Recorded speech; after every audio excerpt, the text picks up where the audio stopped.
Good night, everyone. Merry Christmas, and welcome to my channel, Foolish Coin Madness. Define traditional investments and coining all the way to a new crypto financial system. Today, I want to come and talk to you a little bit about this documentary I've been watching called Zeitgeist. Now, there's 3 different Zeitgeists.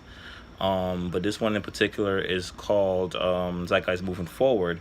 So it's basically talking about the governments and the financial systems and what basically needs to get done to change the way we've been doing things, because it has been working for us, but it's only working to pretty much run into a brick wall sooner or later, because the more we print money, the more inflation, the more the value. That's a lot of stuff we're going to go into right now. But for watching this documentary, this is like my 3rd time watching it, and it talks a lot about a society where we don't need to depend on money anymore, and it's funny that I kind of relate that to cryptocurrency and the birth of cryptocurrency, because cryptocurrency is bringing us back to a more decentralized way of doing things, meaning that it's peer-to-peer. So that you have built right into this thing from the beginning is a complete conflation of the money and life sequences of value. So we're dealing with a kind of structured delusion that becomes more and more deadly as the money sequence decouples from producing anything at all. So it's a system disorder, and the system disorder seems to be fatal.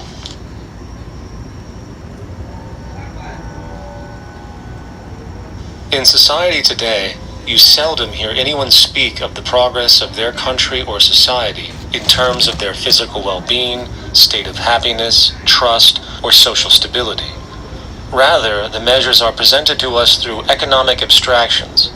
We have the gross domestic product, the consumer price index, the value of the stock market, rates of inflation, and so on. But does this tell us anything of real value as to the quality of people's lives? No, all these measures have to do with the money sequence itself and nothing more. For example, the gross domestic product of a country is a measure of the value of goods and services sold. This measure is claimed to correlate to the standard of living of a country's people. In the United States, healthcare accounted for over 17% of GDP in 2009, amounting to over $2.5 trillion spent, hence creating a positive effect on this economic measure. And based on this logic, it would be even better for the U.S. economy if healthcare services increased more so, perhaps to $3 trillion or $5 trillion, since that would create more growth, more jobs, and hence boasted by economists as a rise in their country's standard of living. So we got a problem. And we had a problem for a very, very long time. And the problem is the financial system.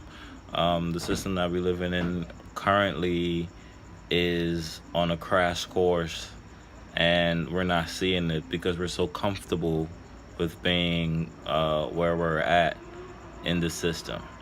So I've learned watching documentaries like Zeitgeist and reading books and stuff like that, is that people that fail to realize the shortcomings in their history are destined to relive it every time, which is the definition of insanity. So this is what cryptocurrency and blockchain technology is going to do for us.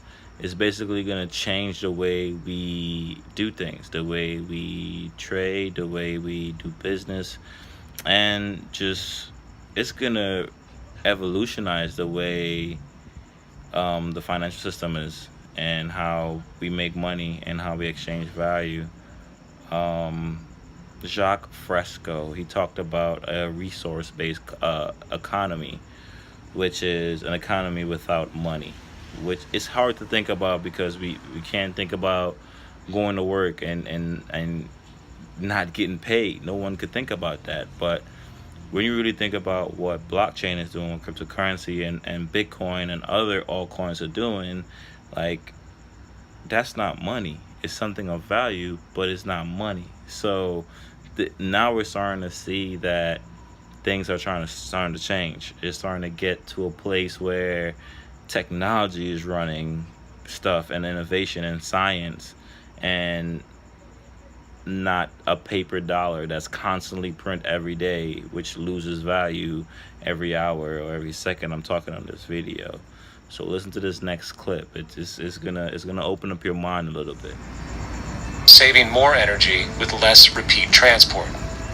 And once this demand tracking system is in order, it is tied into our production management system, and of course into our resource management system, hence creating a unified, dynamically updating global economic management machine that simply makes sure we remain sustainable, starting with securing the integrity of our finite resources, moving to make sure we only create the best, most strategic goods possible, while distributing everything in the most intelligent and efficient way.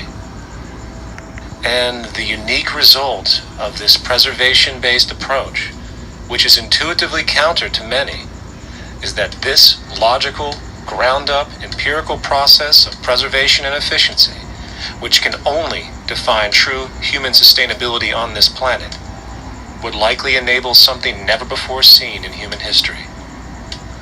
Access abundance. Not just for a percentage of the global population, but the entire civilization. This economic model, as was just generalized, this responsible systems approach to total Earth resource management and processes, designed again to do nothing less than take care of humanity as a whole in the most efficient and sustainable way, could be termed a resource-based economy. The idea was defined in the 1970s by structural engineer Jacques Fresco. He understood back then that society was on a collision course with nature and itself, unsustainable on every level. And if things didn't change, we would destroy ourselves one way or another. All these things you're saying, Jacques, could they be built with what we know today, or are some of these things, are you guessing based on what we know today? No. All of these things can be built with what we know today. It would take 10 years to change the surface of the earth, to rebuild the world into a second Garden of Eden. The choice lies with you. The stupidity of a nuclear arms race, the development of weapons, trying to solve your problems politically by electing this political party or that political party, that all politics is immersed in corruption. Let me say it again. Communism, socialism, fascism, the Democrats, the liberals, we want to absorb human beings. All organizations that believe in a better life for man, there are no Negro problems or Polish problems or Jewish problems or Greek problems or women's problems. They're human problems. I'm not afraid of anybody. I don't work for anyone. No one can discharge me. I have no boss. I am afraid to live in the society we live in today. Our society cannot be maintained by this type of incompetency. It was great, the free enterprise system, about 35 years ago. That was the last of its usefulness. Now we've got to change our way of thinking or perish. Everything we do is linked to money. Every single thing that is done is linked to money. You want to lose weight? Linked to money. You want to get plastic surgery? Linked to money. You want to get a house? Linked to money. You want to get a car? Linked to money. You want to get an education? Is linked to money. Nothing is free. All right? We established that nothing in this world is free.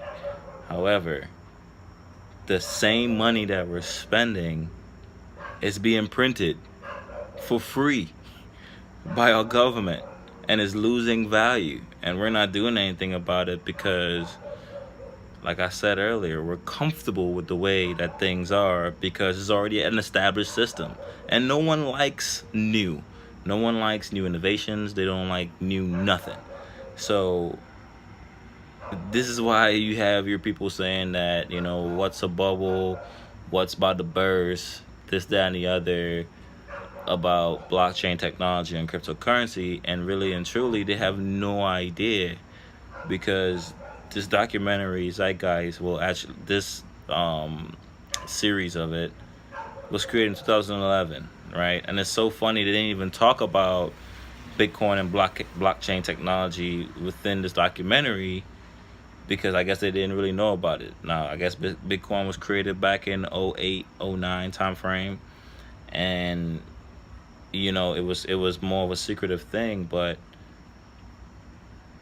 what they're talking about in Zeitgeist, a resource-based economy, is basically blockchain technology and Bitcoin. It's so crazy how I'm starting to connect the pieces together, and I'm starting to understand what Jock was saying, and it's coming true, and it's just, it takes a matter of time of people going to start realizing that this ain't no joke.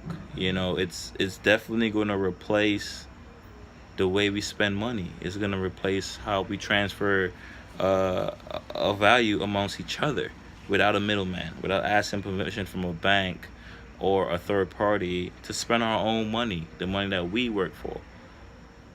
Pay attention.